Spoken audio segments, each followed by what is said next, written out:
All right, management of discomfort. This is your chapter. Let's see, what chapter is that? Chapter 17. This is going to cover your information on chapter 17.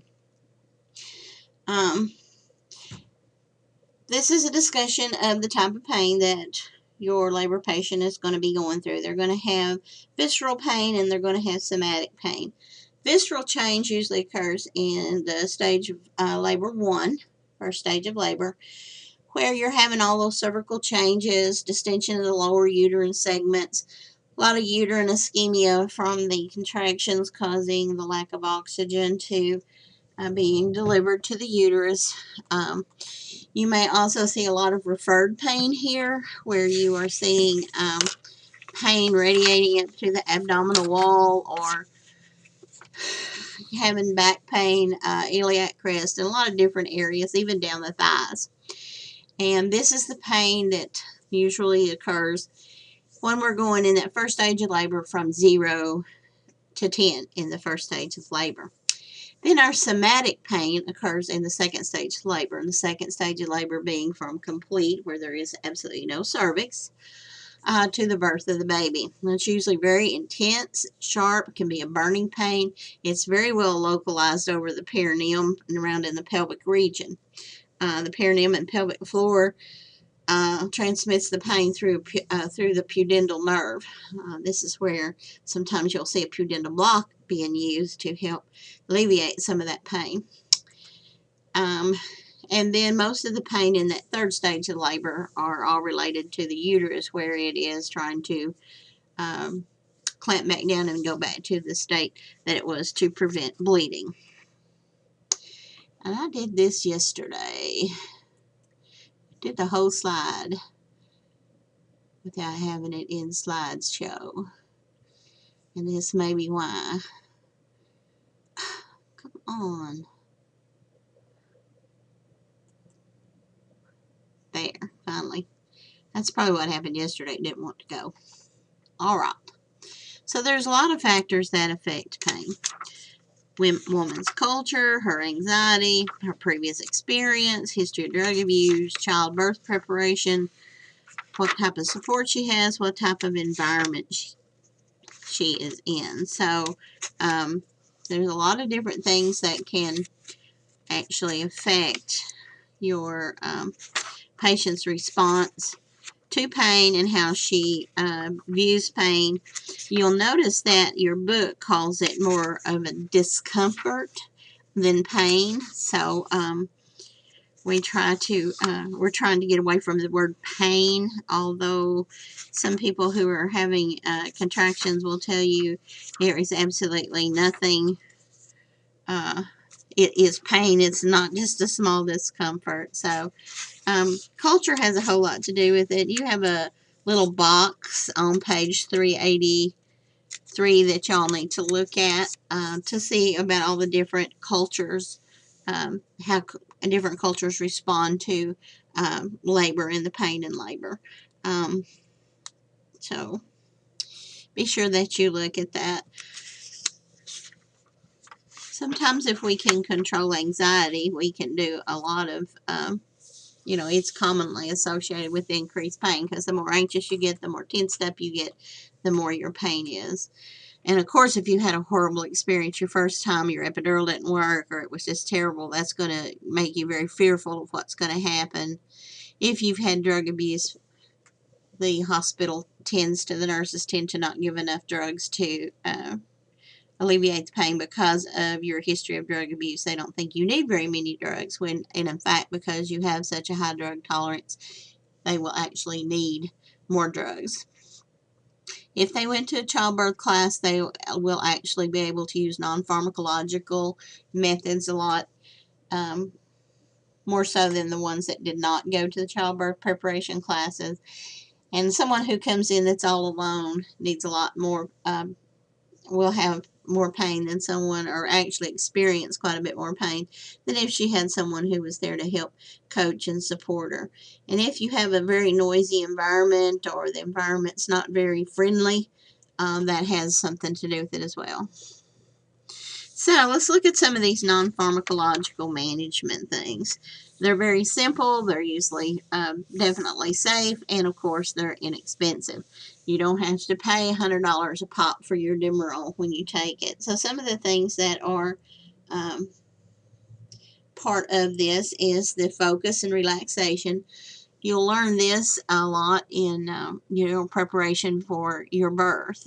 Breathing techniques. These will go from puffing and huffing to deep breaths in through your nose and out through your mouth. And all these are usually taught through your childbirth classes. So be sure and take a good look at them.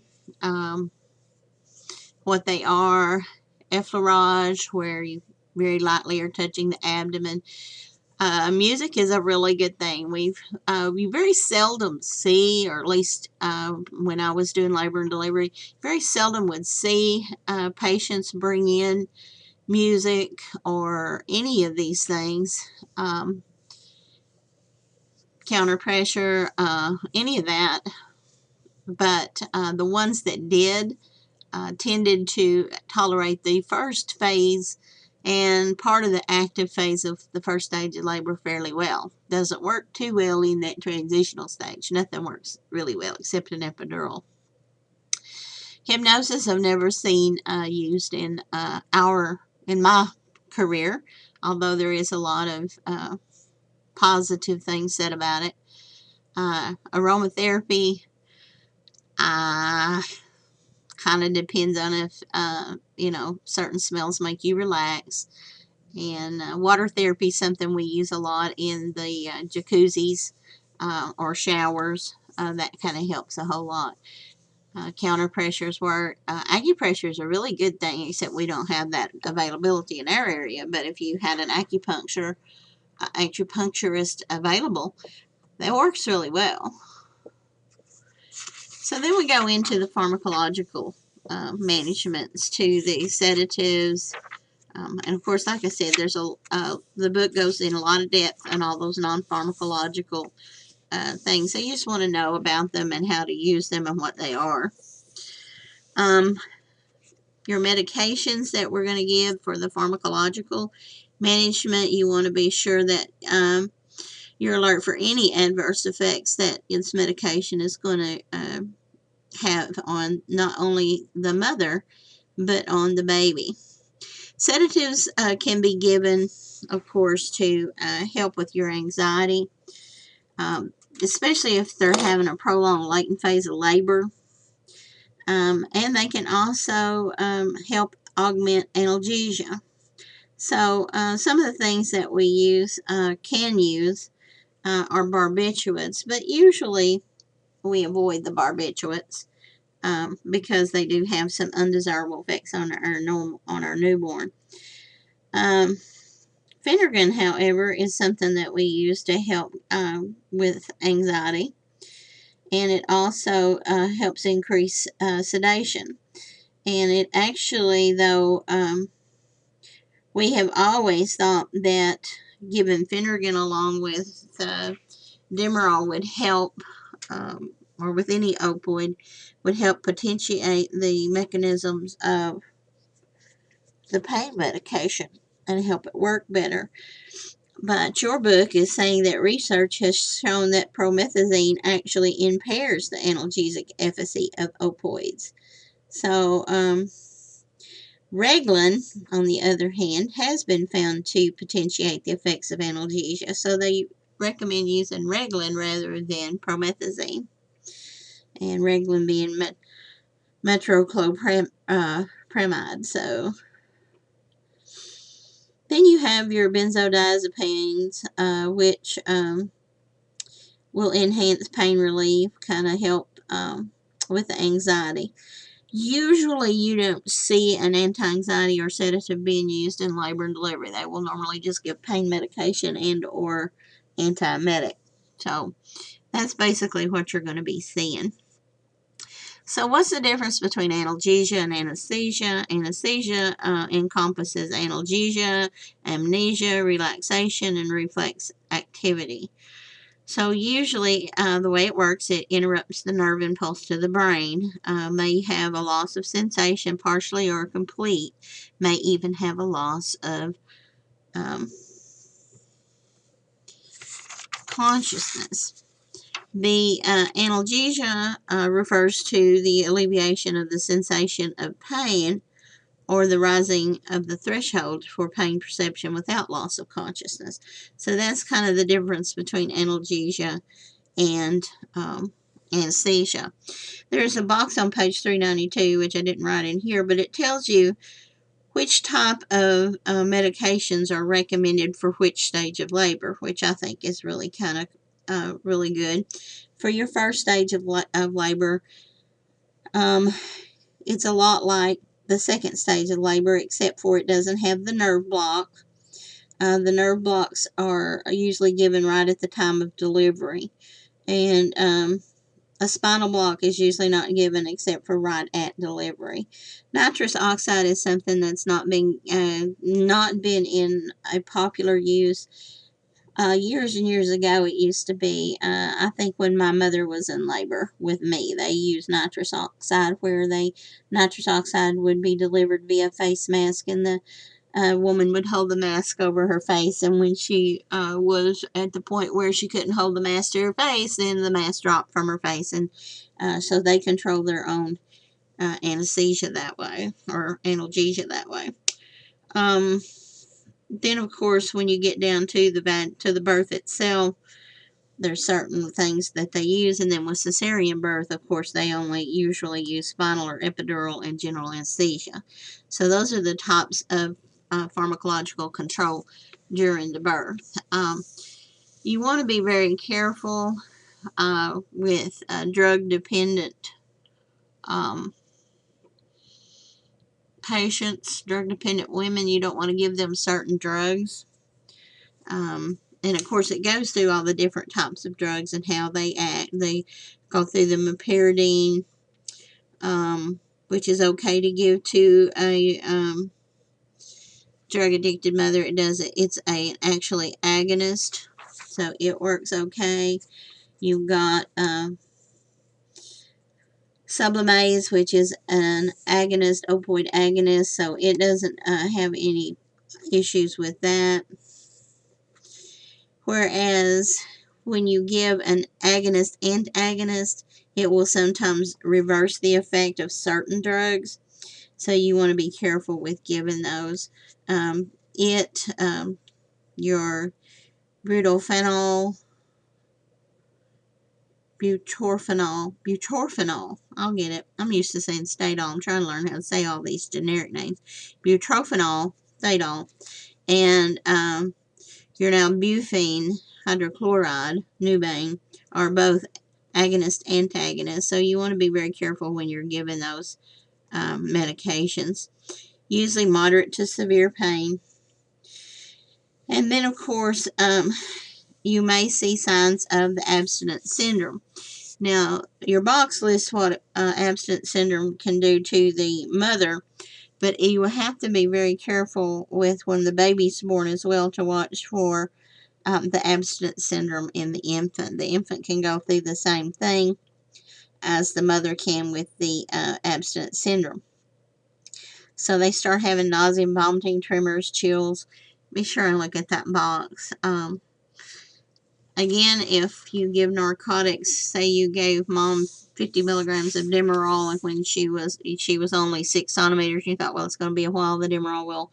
You go back and you say, well, how long does Demerol last? And you look over here and you say, well, let's see, the duration is 2 to 4 hours, so she's probably got plenty of time for the duration to, for it to be gone for the baby's born. And then all of a sudden she gets complete and delivers within 30 minutes.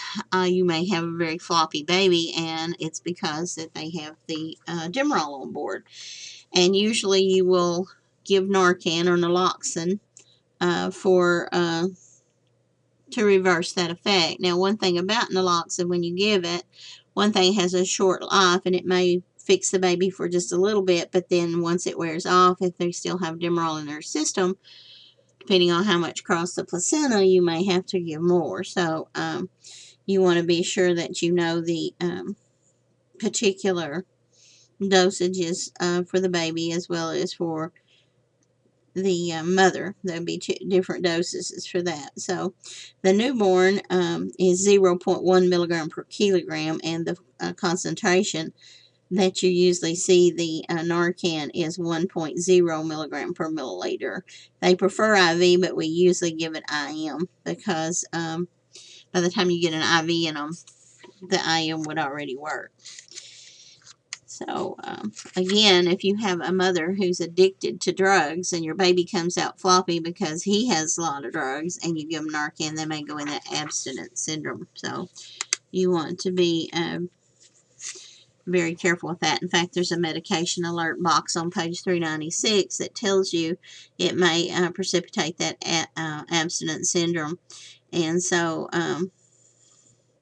and then there too, it tells you for the same reason the opioid agonist, antagonists such as butorphanol and nalbuphine should not be given to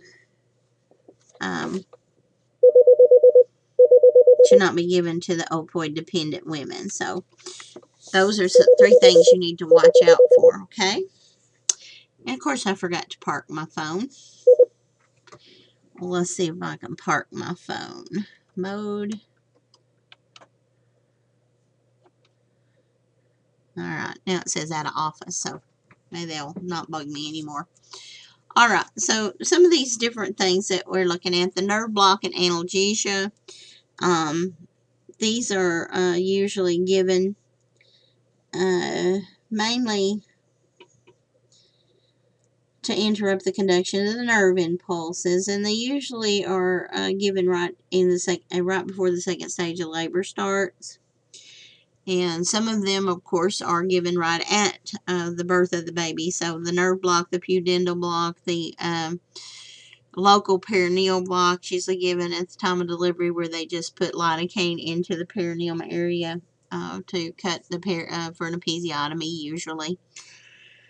The pudendal block, you got to be real careful when they use the pudendal block. And if you've ever seen a pudendal block, it's got a really long needle. It looks like, oh my God, they're going to stick that in there.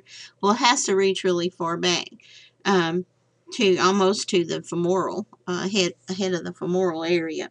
So they use an introducer for that, and it looks really horrid. And of course, the needle's as long as the introducer, so it will reach that far. So there's a picture of it in the book if you want to look at that. You have to be very careful because they're not able to pee. They don't know they're able to pee. So you have to really assess for them for voiding to make sure they're able to go to the bathroom. Spinal blocks, we usually reserve that for a C-section. They're usually not used in vaginal births because of the high risk that they have. Epidurals are usually used for the vaginal deliveries, and so you want to know that you can use a spinal block, but you really want to make sure that you are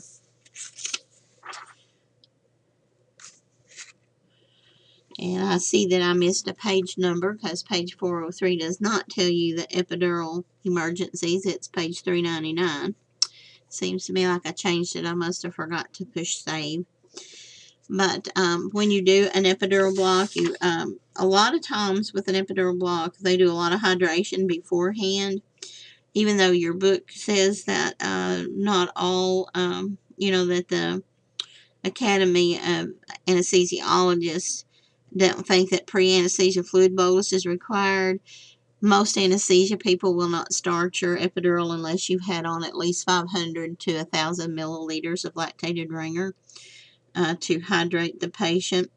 And just be sure that you're not using any fluids with dextrose in it, because it's going to, if you do, it'll contribute to neonatal hypoglycemia. So you want to make sure that you're watching for that. So the things that epidurals can cause, it actually has an effect on maternal blood pressure, their pulse, respirations, and of course our fetal heart rate, since it's affecting maternal blood pressure. So you have to assess and document with an epidural block. You have to assess all those things I just mentioned every 5 to 10 minutes until they're stabilized. If we have signs of serious hypotension, which is the systolic drops down to 100 or less, or fetal distress that we see, such as the bradycardia or late decelerations that we learned about, if those things develop, then we start doing what's in our emergency box on page 399. First thing, of course, we turn them to the side, open up their fluids, administer oxygen. We can elevate their legs if it's to the point we need to, and of course notify our healthcare provider and our nurse anesthetist. One thing we can give if our blood pressure is really low, if it's a standard order or your anesthesiologist may order for you to give, is a vasopressor. And we always give ephedrine. Ephedrine is our drug of choice to increase our blood pressure if all of our other interventions fail. And of course, we're going to stay with our patient during the time they get the epidural and the time period after the epidural until we make sure our patient's stable. And one thing an epidural does is it really, you have to usually tell the patient when they're having a contraction, when they need to push, because they don't feel that. They can develop an epidural headache or a spinal headache if it goes into the spinal area by chance. The lumbar epidural is the best epidural that you will usually use. Walking epidural is where they can actually get up and walk during the time, so they don't have quite as strong of an epidural. We've already talked about the paracervical blocks, the nitrous oxide, and general anesthesia.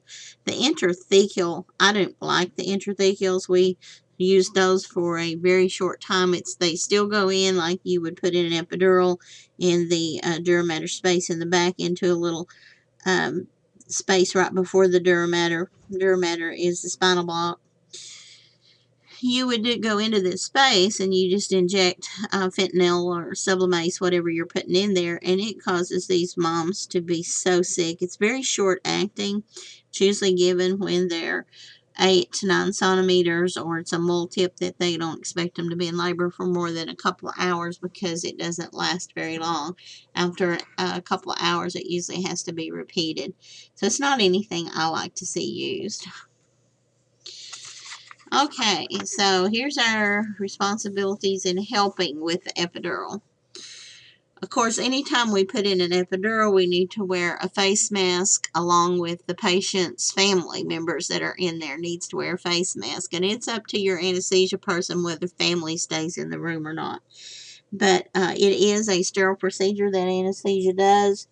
So like everything else that we're doing that involves a sterile procedure, we are trying to make sure that masks are worn by whoever's in the room. Your patient's going to be in a sitting or side-lying position. And of course, you're going to have to support the patient to help her to remain still because she's still having those contractions. And so if he's poking the needle in her back and she's having a contraction, she's got to really work hard to be still. So you need to help her as much as you can.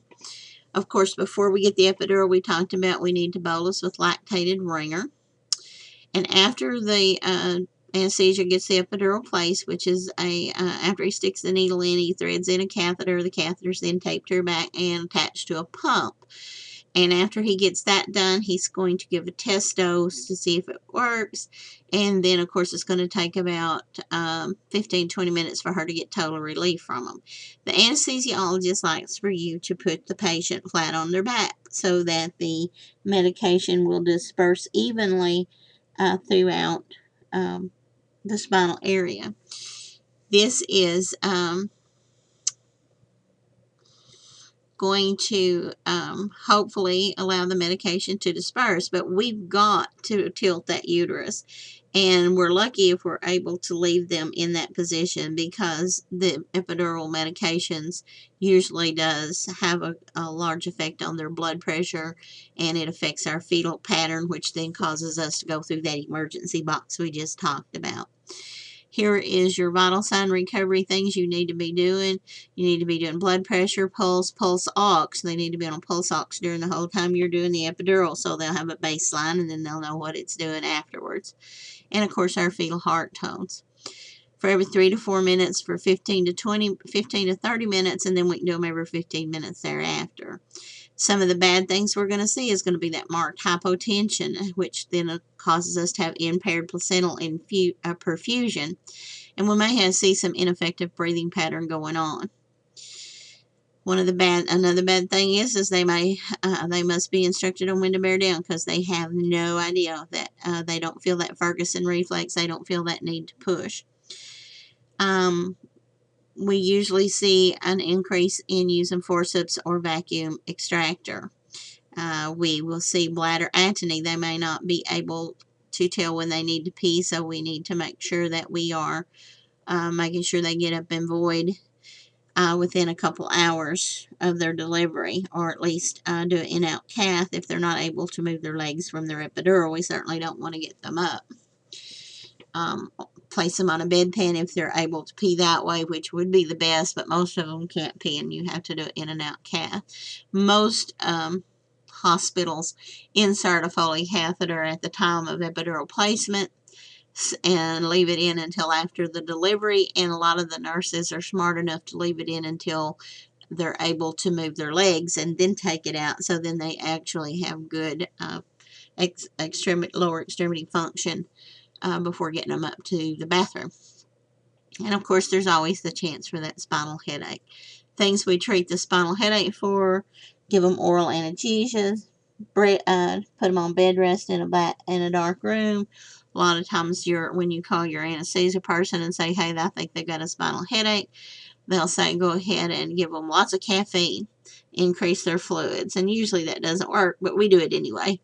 The most reliable thing to treat an actual true spinal headache is a blood patch. And usually a spinal headache, if they're lying flat, they get relief from it, and as soon as they sit up or stand up, it's severe. And that's usually how you know it's a spinal headache versus possible sinus or whatever. So when should we not do these things? We shouldn't be doing those particular epidural spinal if we have antepartum hemorrhage, because they're not going to, it's going to cause them to have more hemorrhage. If they have an anticoagulant therapy or blood disorder, your anesthesiologist will require a platelet count, and if it's less than 100,000, they will not place the epidural. And then sometimes if we have a fetus that is in distress, I don't know what effect it's going to have on it. We may not want to place that epidural or spinal. So, trying to take care of our patient who is coming in. We want to make sure that we involve the mother and the significant other in planning the care. What type of pain medication? I've talked a lot about birth plans. This is where mother and father need to be involved in evolving their plan, so that we all are working toward the same goal. Of course, we need a history of their prenatal of their pregnancy, which will be on their prenatal record. Of course, we're going to do our interview where we ask them a lot of questions, and then our physical exam. There's laboratory tests that we need to be doing. We'll usually do an H&H. We will do a test for sexually transmitted diseases. We usually, if the patient is in active labor, we normally won't get a urinalysis because they're contaminated so well, or contaminated so bad. So we want to be sure that we're looking at all of that stuff. looking for signs of potential problems, and of course making sure we have informed consent. So when should we give all this pain medication? Well, of course, it's based upon their progress. Usually you don't start giving any pain medication until they're dilated up to 3. Because if they're having to have pain medication before they're dilated up to 3, they're in their latent phase, and their latent phase of stage 1 labor is the easiest phase they're going to go through during the labor. And if they're already getting pain medication, you're not going to be able to give them anything to help control the active phase, which starts at 3 centimeters, or after they're dilated up to 3 centimeters. Usually you'll give IV push medications in small, slow IV push. All meds should be slow, in small doses, usually at the beginning of a contraction and over the period of about 2 to 3 contractions. That way the amount crossing that placenta is reduced, because we don't have a good blood supply to the placenta during a contraction, so mom gets more of the blood, gets more of the pain medication circulating to her. We have a more predictable onset of relief. We don't need as much of it, and our duration is pretty predictable with it.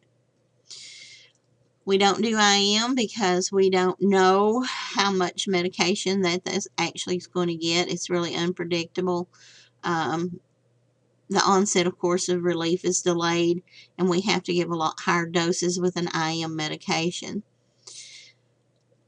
Again, the spinal or the epidural, we use lactated ringer or normal saline to hydrate. If we have hypotension, we use lactated ringer or normal saline to hydrate. And why are we doing that? Yes, because of the hypoglycemia of the newborn that can occur. Laboring down is a wonderful thing. I love laboring down, especially if they have a good epidural, where the patient can actually be complete and be at like a 0 or +1 station. They're not feeling the urge to push. They're going to have to push without being able to feel the urge to push. Baby's doing okay. So you can just let the baby meander down the birth canal with the uterine contractions to the point of crowning, as long as you don't have any fetal distress going on. A lot of times, your doctor, as soon as he finds out they're complete, wants you to start pushing a patient. And when they're like a gravida 1 and they have never pushed before and they have no urge to push, they can push for hours. Whereas laboring them down, they don't have to push but just for a little bit. So it's a lot better to do laboring down. It's a wonderful thing that the nurses come up with. Be sure that, of course, when we're giving pain medication, we determine fetal as well as maternal response. Remember, I told you that we talked about the sinusoidal pattern, that it fell in category 3, and that the fetal Stadol is the drug that you can give mama that will actually affect the fetus to where he will have the sinusoidal pattern. So we have to be sure that we are making sure we're documenting fetal response as well as maternal response to all those medications. Obesity in pregnancy, of course, is going to cause a higher risk for cesarean. The blood volume, cardiac output is actually increased more so than with the person of normal weight. Our blood values and cardiac output can be as much as 80% greater than what it was in their pre-pregnant state. Their respiratory system's compromised because everything's pushed up, and then there's all the extra fat pads that are going to keep them from being able to expand their lungs. We have to try to minimize their O2 consumption because they're not getting enough. We prefer to use an epidural over IV medication because that keeps them from getting sedated. And we want to make sure that we keep them warm because hypothermia can occur. So these are all things that we really want to make sure that we are watching over and watching for. So our nursing care during labor starts with that first stage. So let's talk about our first stage of labor, because we've talked about it already. So our first stage of labor begins with the onset of contractions and ends up with full dilation, 0 to 10, 0 to full dilation. There are 3 phases in that first stage of labor. Remember me talking about up to 3 centimeters, it's the latent phase. 4 to 7 centimeters is the active phase. And then 8 to 10 is the transitional phase. And I told y'all, don't get hung up on the 4 to 7. And if it said 7 to 10, I'm not going to ask you a question that gives you a choice to pick 7 to 10 and then another choice 8 to 10. I'm not going to try to trick you up that way. So just know these facts and you'll be able to translate that into what the answer should be.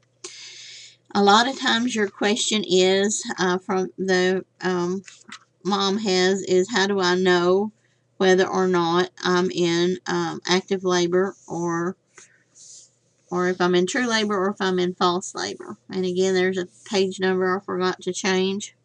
It's actually on page 431. True labor, of course, when you have cervical change. When you have contractions that result in cervical change, that is true labor. False labor, you can have contractions. They may be regular or irregular. They usually will stop when you walk or change positions, usually felt in the back. And they can usually be stopped through comfort measures. And whereas with true labor, usually the more you walk, the more intense your contractions are going to become. And they're felt in the lower back. But the thing I want you to carry away with this is true labor is defined as contractions with cervical change. It is not true labor without that cervical change. If you're not having cervical change, you're not in labor. Of course, how does a patient know that? They don't. So you teach them, to walk, see if the contractions will stop. If they become stronger, the possibility is that they might be in labor. The big thing is if they don't know if they're in labor, they're probably not in labor because they usually will have contractions strong enough to make them want to come to the hospital and get something for pain. Now, that doesn't include everybody. Some people will walk up to your desk and want to know if they should be there and the baby's head be hanging out. So, I'm not saying this is true for everybody. So, what's going to define true labor? Absolutely, cervical change. And you saw I had ruptured membranes on there. Ruptured membranes is not a sign of true labor. It means you need to come to the hospital, but you can rupture your membrane and not go into labor for 24 to 48 hours. So those are some things that you need to remember, that ruptured membranes does not mean that they're in labor. This is just showing you some early effacement and how the baby's head is becoming engaged. There's actually an internal Oz and an external Oz, but it's very difficult to feel internal Oz. And then this is showing you the complete effacement. And we've already talked about that, and this is just kind of giving you a close-up view of that. You can see how much thinner the cervix is. It's effaced totally out.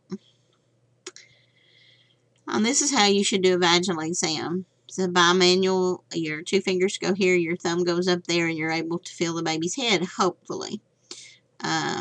This is where our anterior fontanelle, we should not be able to feel that. You see how far down it is? Now, our posterior fontanelle would be right up there, and we should be able to feel it. So our anterior fontanelle, we're not going to be able to feel.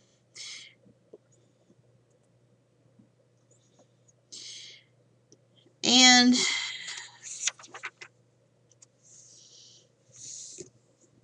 admission data, man, you got tons of admission data to do.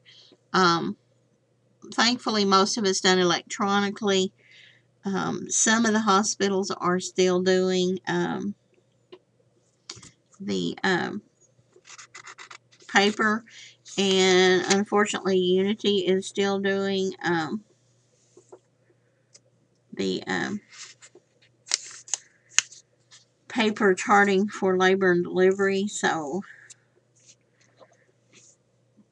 we want to be sure that we're looking at our prenatal records and we're getting data off of them. The data we want to get off of that is, all the information that they have accumulated during their records, such during the time they've been taken care of. We want to know their gravity, their parity. We want to know if they've had any history of vaginal bleeding or hypertension, anemia, if they've had gestational diabetes, if they've had any infection. Expected due date should be on there. Weight gain should be on there. We might need to know that. What has their blood pressure been running? What was the fundal height? What labs have been done? What diagnostic tests have been done? Have they had any positive fetal markers? Have they had an amniocentesis done? Have they had a non-stress test done? We want to know all these things, and these things will be in their prenatal record. So we should be able to determine what those things are. And of course, in our initial interview, we want to know why she came to the hospital. Well, why are you here? Is it decreased fetal movement? Is it rupture of membranes? Is it because you're having contractions? Did you lose your mucus plug? Are you having vaginal bleeding? So why did she come? So we want to ask her, what's the main reason you came to the hospital? And so once we find out all of that stuff, we'll just continue on asking her questions such as, she comes in thinking she's in labor. We want to know the time and onset of her contractions, the frequency, duration, intensity, the location, the character of the discomfort, the persistence of contractions during activity. Is she having any discharge? Is her water broken? Did she have seepage? Is she having a gush? When did she think this happened? What did it look like? What did it smell like? How much of it was there? Of course, we'll probably do a nitrazine test if we can't see gross rupture membranes. The nitrazine test is just a paper with pH that will turn a dark blue. And if that one doesn't turn dark blue and it's not reliable, then we go to the Fern test, which usually the doctor does that. Do they have any bloody show or any of those things going on? What's her respiratory status? We need to know if she has a cold or had a flu, because if we have to do general anesthesia in case of an emergency, we need to know about it. She has any allergies, of course, especially to any pain medication we might be given to her. So, if they have a birth plan, we need to know about it. How are they going to breastfeed? Are they going to bottle feed? Who's her pediatrician? And who's their support person, and we want to review the birth plan. If we don't have a birth plan, we're going to go over what she expects and what she would like to have. So,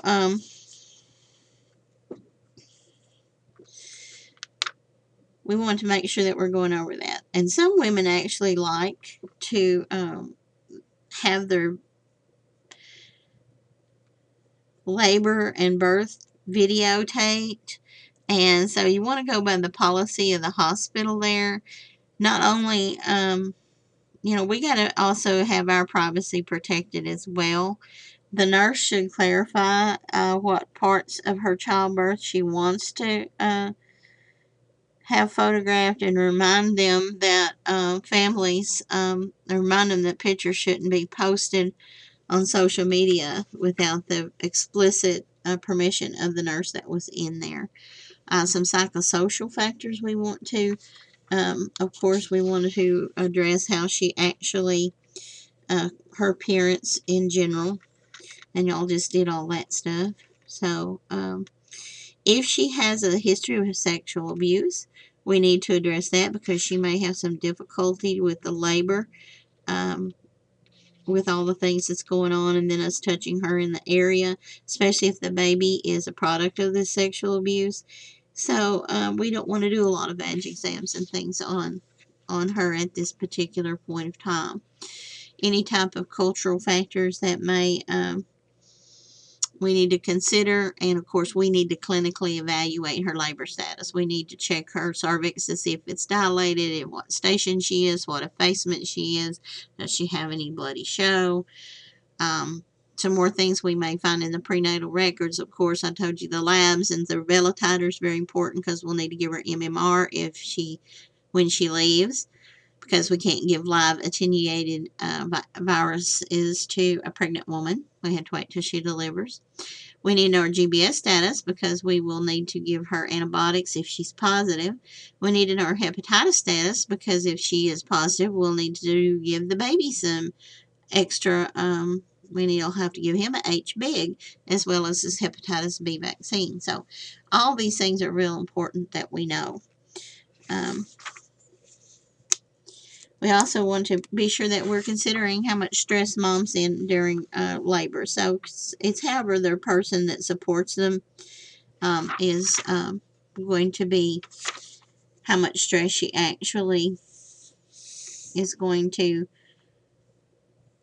have some of this psychosocial issues going on. So there's a box on page 436 that goes through the psychosocial assessment of the laboring woman.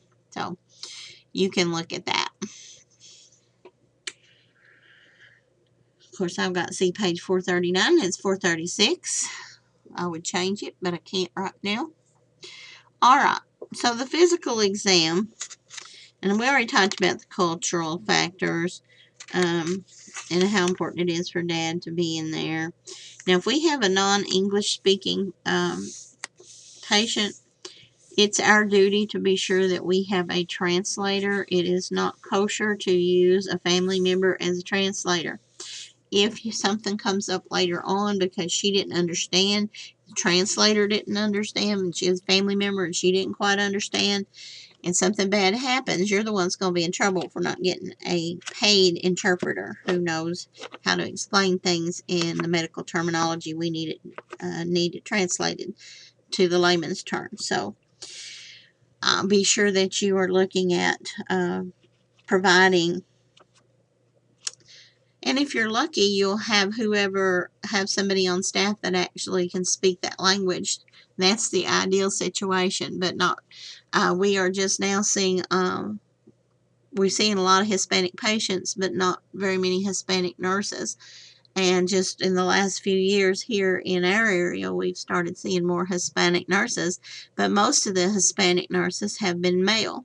We've not seen that we have more male Hispanics being nurses than we do females, but hopefully that will change. Physical examination, of course, is just a general systems assessment. Of course, you have to consider the fetus as well. So be sure that you include maternal, fetal, the uterine contractions, amniotic fluid, things that are actually dependent on labor and the labor process. So the nursing assessment that you should be doing in the first stage of labor is also on page 438 and tells you what you should be doing through each stage of labor, usually during, depending on whether or not they're on Pitocin, and we're considering this as a normal delivery, so a normal labor, and usually normal labors are not being induced with Pitocin. So be sure you get your vital signs. The Leopold maneuvers are very important to do, and it shows you how to do them on page 440 in that little box. Be sure you know how to do Leopold maneuvers, that you recognize those maneuvers when you see them. So read that box and be sure that you know how to do those. We've talked a lot about resting tone through our fetal monitoring. You may want to go back and review that video on fetal monitoring. Resting tone between contractions should either palpate soft or be anywhere from 0 to 20. And of course, you learn 10 to 20 is normal. Being down to 0 is not a bad thing. So you want to be sure that you are assessing for resting tone. That's very important. We got to make sure our baby's getting oxygenated between contractions. Amniotic fluid, things you need to know about the amniotic fluid. That the very first thing you do when amniotic fluid ruptures is to assess those fetal heart tones. Nothing else comes first. Now, if fetal heart tones is not a choice on your in your answers, then choose the next one. But the first thing you should always do at rupture of membranes is do fetal heart tones. And the reason you do that is because you want to know if rupturing those fetal membranes has affected the umbilical cord in any way. Did it become compressed? Did it prolapse out and we don't see it? Or is it prolapsed out? Do we need to make sure that we're checking those heart tones? You want to make sure you're documenting the color, the smell, the time, of course, it ruptured, and from the time that it's ruptured, the temperature should be, mom's temperature should be done at least every 2 hours, and you should document every hour on the color and the smell and the quality of the amniotic fluid, if she's still putting out amniotic fluid, and what color it is, because sometimes it can be clear when you start, and after a period during the active phase where maybe the baby got stressed, it may actually turn to green, which is meconium, and that's a bad thing. So you should always be documenting the color of the amniotic fluid. Of course, another thing we have to be sure and assess is the cervical effacement, dilation, and fetal descent, which we've already talked about those things and how they happen, but these are what we will be assessing and documenting. So if I did a Leopold maneuvers, where would I find fetal heart tones? Well, fetal heart tones are always found on the back, because here's the fetal heart right in here, right? Fetal heart's going to be, well, let's see, in this area. So if I were trying to find fetal heart tones, right up here would be a bad spot. Right down here would not be a good spot. But when I did my Leopold maneuvers and I find that my baby is lying on the left side of my mama, then I feel the back portion here, then I know right here's where I need to put my fetal heart, put my fetal monitor. So if you do your Leopolds before you try to put your fetal monitor on, not only does this tell you where to put your fetal monitor, but it also lets you assess if there's any tenderness or any contractions going on that she may or may not know that's going on. So it gives you a good time to assess her tummy, assess her skin, assess for pain, and assess for where you're going to find those fetal heart tones. And you always find them where the fetal back is. So there's always signs of potential problems that can occur that you should be alert for.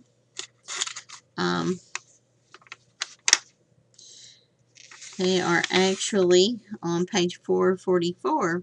How about that? I got that one. I must not have gone far enough back. So they are on page 444. Signs of potential complications during the time that they're in labor. And we've talked about a lot of these. Intrauterine pressure being greater than 80. Resting tone greater than 20. You've already learned that with an IUPC. You learned contractions lasting more than 90 seconds is not good. You learned that more than 5 contractions in a 10-minute period is tachysystole, and that's not good. You know that relaxation between the contractions is important. Fetal bradycardia, tachycardia, absent of variability. You've learned all those things. So there's not a whole lot on there that you don't already know. But be sure that you look at that. Be sure that you're carefully monitoring intake and output. And, of course, always be sure you're assessing fetal heart rate and the pattern. Depending on, like, that table that I referred you to, be sure that you're doing it within the parameters of your hospital. We've already talked about assessment of uterine contractions. You know how to do the frequency, the intensity, the duration, the resting tone. And if y'all have any questions about it and don't understand it, you need to let me know, because we've already covered that in the last lecture. So be sure you look at that. And then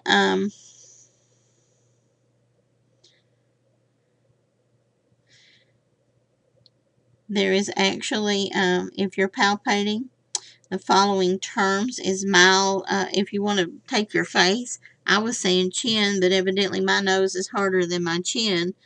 So evidently, mild is just the tip of your nose, and moderate is when is your chin. So evidently my chin's fatter than anybody else's. And then strong is your forehead. Not that I'm going to ask that question, but that might just help you out with trying to do that. So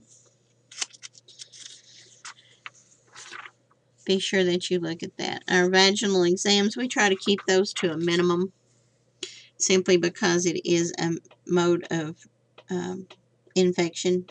So we try to keep that at a minimum. Unless you patient says they need to push, we will check them, even if you just checked them 5 minutes before. If we do get a urinalysis, we want to make sure that, we check for her hydration status, for ketones, and then, of course, proteinuria. Always be sure you're using sterile gloves and water-soluble gel when you do a vaginal exam. And, of course, the blood test all varies with our hospital policies as well.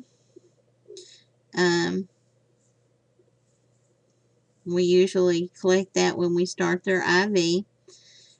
We usually do a type and a screen just to be sure to have something on file just in case we need to have blood, in case mom needs to have blood. Amniotomy is actually the rupture of fetal membranes, so I didn't mention that earlier, so let's be sure that we artificial rupture of membranes is different than spontaneous rupture of membranes. Either or, you still need to do fetal heart tones as soon as you rupture her membranes or they rupture on their own. So some of the things we want to make sure that we're doing for our mom as nursing interventions, just carefully monitor the I&O, of course. We need to know what comes in and what goes out. We don't want her to get hypovolemia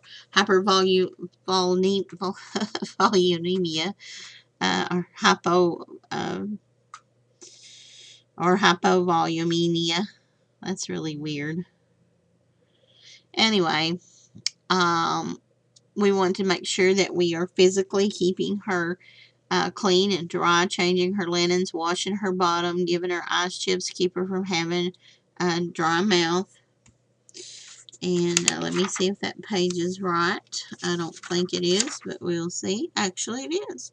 I did change them. Changed some of them, didn't change some of the others. Okay. So on page 448 are all the good physical nursing care of the patient in labor. So take a look at that. Want to make sure they're voiding at least every couple of hours, making sure we're keeping that bladder emptied, for one thing, to keep it from getting atony, and for another thing, to keep it emptied so the fetal head can move down without having to push against the bladder. If they're able to ambulate, be sure we're getting them up and letting them walk as often as we can. Of course, that depends on their condition. Position changes are so important. I can't tell you how important position changes are. They will help the mom be less fatigued. They will actually help the baby meander down the birth canal a lot better. So on page 451, it tells you about all the common position changes that can be done. If they're over 5 centimeters, usually they're allowed to get in the whirlpool as long as their water's not broken. And of course, dad's a very important support person during labor, but she may have a doula. But she also relies a lot on her nurse, so nurse has to be sure and be there as well. So they do need a lot of support during that time. Even grandparents can be support. I supported my daughter when she had both her babies. Emergency situations with the fetus is usually what we're going to see. That's going to be in chapter 18, so you need to go back and review that video. Know what they are, know what inadequate uterine relaxation is, prolapse cord, all that stuff's in chapter 18. So be sure that you review chapter 18, even if you just go through and read the chapter over again. Any of your patients that presents with vaginal bleeding should not have a vaginal exam, unless, of course, it's just a little bit of bloody show and you're pretty sure that's what it is. So be sure that you address any of those issues. Do not do a vaginal exam on someone who presents with frank vaginal bleeding. So what should you first do when the membranes rupture? Check fetal heart tones. What should you note about the fluid with rupture of membranes? And if that had an S in front of it, that would be spontaneous rupture of membranes. And if it had an A in front of it, it would be artificial rupture of membranes. You're right. We need to do color, time, and odor. All that's important. So what are we going to do for repetitive variable decels? Nothing. Get her up an ambulator. Have an emergency cesarean. Well, that's a little bit far-fetched. So the best thing to do is turn our patient to the left lateral position. And sometimes the left lateral position makes it worse, so you need to turn her to the right. But we always start with the left. Okay, we finally made it to the second stage of labor. The second stage of labor is from full dilation to the birth of the baby. It actually has 3 phases: latent, descent, and transition. That latent phase usually occurs after full dilation, where you get a little bit of relaxation before you start having that Ferguson reflex and start having to push. That's when the descent stage starts. And then the transition is the presenting part on the perineum, and bearing down is more effective as the patient uses those internal focuses of control. How long does it last? Well, it all depends. It depends on if they're a first-time mom, a eighth-time mom, how big the baby is, how much analgesia they had, how much emotional support they have, what position the baby's in, all of these things. I must have really been in a hurry when I typed duration. I spelled emotion and support wrong. Well, that's really irritating. Sometimes it can last minutes. And like I said, I like the laboring down where the duration is not so long. If they had to push for more than 2 hours, it's considered prolonged second stage of labor. The only certain objective sign of the second stage of labor is when you are unable to feel that cervix, when you do your vaginal exam. You don't really know when that second stage started because they may have been 8 centimeters and you checked them, and 2 hours later, when they said they felt like they needed to push, you check them and they may be complete and a +1. So sometime in between the time they were 8 and the time you checked them, they started the second stage of labor, and you didn't check them at the exact time that the cervix disappeared totally away from the fetal head. So that's what makes it a little difficult, but it is based on when the nurse checks them and says they're complete. So they may have been complete an hour before, but that's totally based on what the nurse finds when they check them. Some of the signs you're going to see, they're going to have sweat. They may have some vomiting. You have a patient that unexpectedly starts getting sick and vomiting, you need to do a vaginal exam.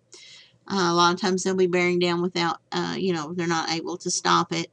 They start having increased bloody show, signs of stress. So things that we need to do to get prepared for birth.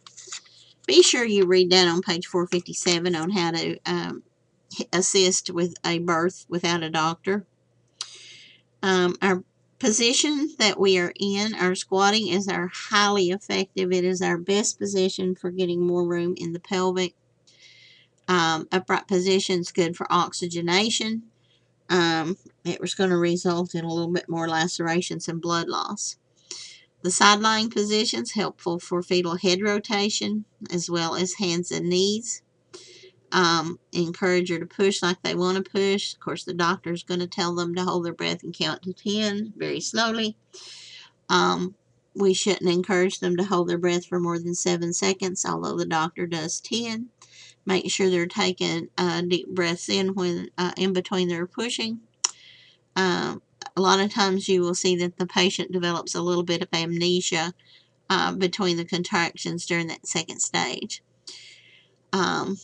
We still have doctors. I've been teaching this for years, and we still have doctors doing lithotomy position. 25 years of trying to change from the lithotomy position, most doctors still insist on the lithotomy position. So the mechanism of birth with a vertex birth. We got a baby with the head down. First, the baby's head comes out, then the shoulders come out, and then the body comes out. So that's 3 phases. If we have to do an episiotomy, we cut that episiotomy to enlarge the opening. So you want to realize that a lot of doctors won't do an episiotomy. They will allow a tear. Some of the older doctors will do an episiotomy because they would rather repair something that is straight cut than jagged. Crowning occurs when the widest part of the head actually distends past the vulva. So you'll actually be able to see the head without putting your fingers in there and pushing the labias apart. You'll be able to see the baby's head just looking at mama's bottom.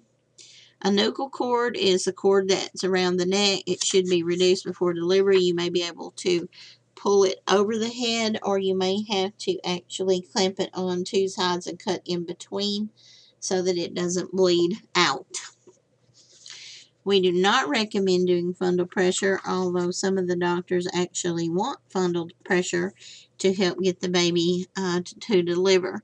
So we don't really want to do that, and you should never ever use it with shoulder dystocia, because basically all you're doing is putting pressure of the shoulder up against that pelvic bone, and it's keeping it from coming out. So your book's got some really cool pictures of the actual birth of a baby. So if you want to look at them, please feel free. So first of all, we have to make sure that we're doing assessments right after birth. When we go in to right after the birth, we have to start assessing the baby and the fetus. So the time of the birth is the time when the entire body is out of the mother. So if we see the head, we can't say the baby's head was the baby was born. We have to wait till the feet clear. And if there's multiple births, of course, we do them the same way. We want to dry them and put them on mom's chest if they are in stable condition. Be sure we do the APGAR scoring. Really want to be sure that we're drying them really well so that they don't lose heat through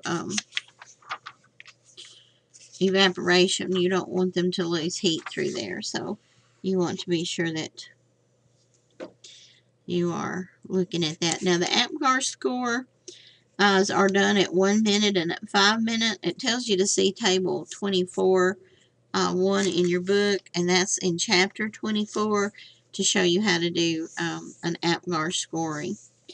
But we definitely want to be sure that we are doing the APGAR score on the baby. It's based on 5 parameters. It's based on respiratory, it's based on heart rate, it's based on flexion, it's based on irritability, and it's based on color. And they get 2 points for each one of those. If they have no color, they get a 0. If they have no respirations, they get a 0. And they all add up. Very seldom do you see a perfect 10. Most of them usually are around an 8, 9, or an 8, 10. Anything less than 6 has to have a third APGAR and requires further evaluation. Mom, we're watching for lacerations, perineum, we're looking at the vagina, we're looking at the uterus. Some of these things may lead to sexual problems later on. So some of these perineal lacerations, you've got 1st degree all the way through 4th degree. 1st degree just extends through the skin to the muscle. That 2nd degree is going to go through the muscles.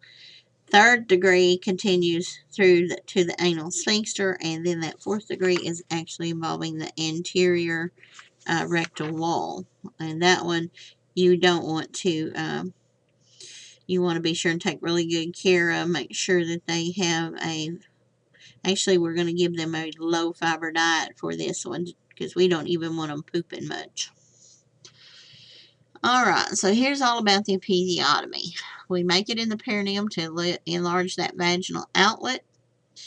It can be harmful, it can be ineffective, but our doctors are firm believers in them. They believe it shortens the 2nd stage. Our midline episiotomy is the most common. And of course, the people that are most likely to get one are our null pairs, one with large babies. We could be doing warm compresses instead, massaging the perineum before the baby comes out, and of course manually supporting that perineum. Then our third stage of labor. Our third stage of labor is from the birth until the placenta comes out. Contractions are going to cause the placenta site to shrink, contractions of the uterus, and of course that's going to cause the placenta to come away from the uterine wall.